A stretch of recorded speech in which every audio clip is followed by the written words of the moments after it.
Hulagu Khan जिसने अल्लाह की कुदरत का मजाक उड़ाया, फिर देखिए अल्लाह ने कैसे अपनी ताकत का जलवा दिखाया। दुनिया का जालिमो वहशी तरीन इंसान हलाकू खान अपने घोड़े पे शान से बैठा हुआ था। चारों तरफ तातारी अफवाज की सफ़ें खड़ी थीं। सबसे आगे हलाकू खान का घोड़ा था। हलाकू खान के सामने कैदी मुसलमानों की 3 सफ़ें खड़ी की गई थीं, जिनको आज हलाकू खान ने अपने हुक्म पर कत्ल होते देखना था। फिर वो जालिम बोला, इनके सर कलम कर दो, और जलाद ने लोगों के सर काटने शुरू कर दिए। पहली सफ में एक की गर्दन गई, दूसरे की गर्दन गई, तीसरे चौथे की। पहली सफ में एक बेकसूर बूढ़ा गरीब कैदी, जो के अपने घर का वाहिद कफील भी खड़ा था, वो मौत के डर की वजह से दूसरी सफ में चला गया। पहली सफ का मुकम्मल सफाया हो गया। हलाकू खान की नजरों ने इस बूढ़े को देख लिया था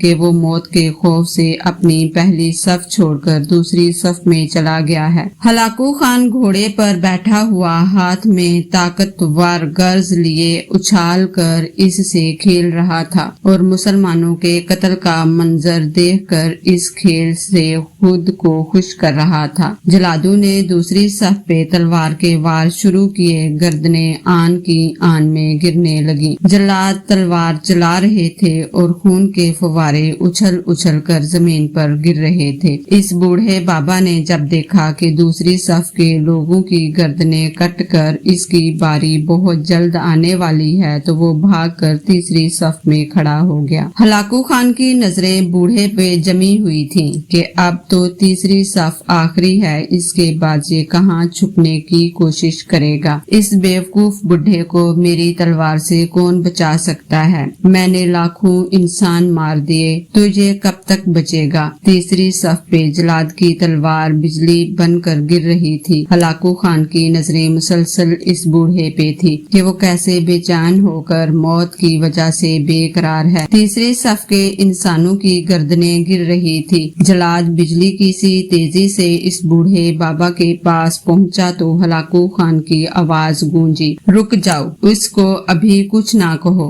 बाबा बता, पहली सफ से तू दूसरी सफ में भाग आया, जब वो खत्म हुई तो तू तीसरी सफ में भाग आया। बाबा अब बता, पीछे तो कोई और सफ भी नहीं, अब तू भागकर कहाँ जाएगा? अब तुझे मुझसे कौन बचाएगा? उस बूढ़े ने आसमान की तरफ देखा और कहा, मैंने पहली सफ को इसलिए छोड़ा कि शायद मैं दूसरी सफ में बच जाऊं, लेकिन मौत वहां भी पहुंची। फिर दूसरी सफ को छोड़ दिया कि शायद तीसरी में बच जाऊं। हलाकू ने गर्ज को हाथ में उछालते हुए कहा, बाबा कैसी खामख्याली है, ये कैसी बहकी बातें कर रहे हो? भला तुम्हें मेरी तलवार से भी कोई बचा सकता है? बूढ़े मुसलमान ने जमीनों आसमान की हर चीज के मालिक इस वाहदहुल शरीक रब पर बे इंतहा यकीन के साथ कहा, वो ऊपर वाली जात अगर चाहे तो कुछ भी हो सकता है, और अगर वो चाहे तो मुझे तुझसे बचा सकता है। कैसे बचा सकता है? हलाकू खान ने इतने तकब्बुर में आकर कहा कि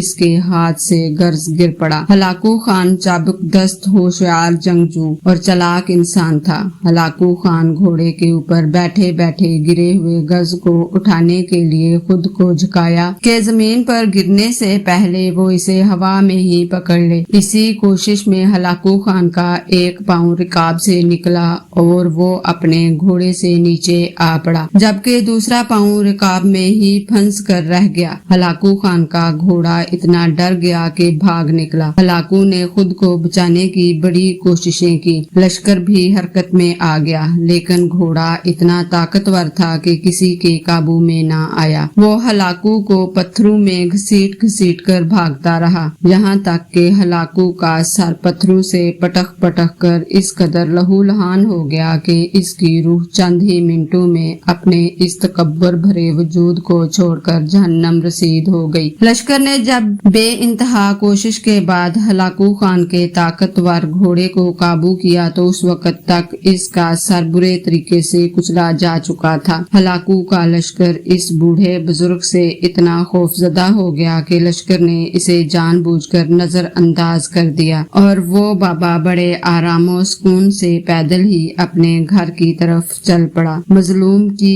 آہ سے ڈرو، کیونکہ جب وہ اللہ سے رجوع کرتا ہے تو قبولیت بہت دور سے اس کا استقبال کرنے آتی ہے۔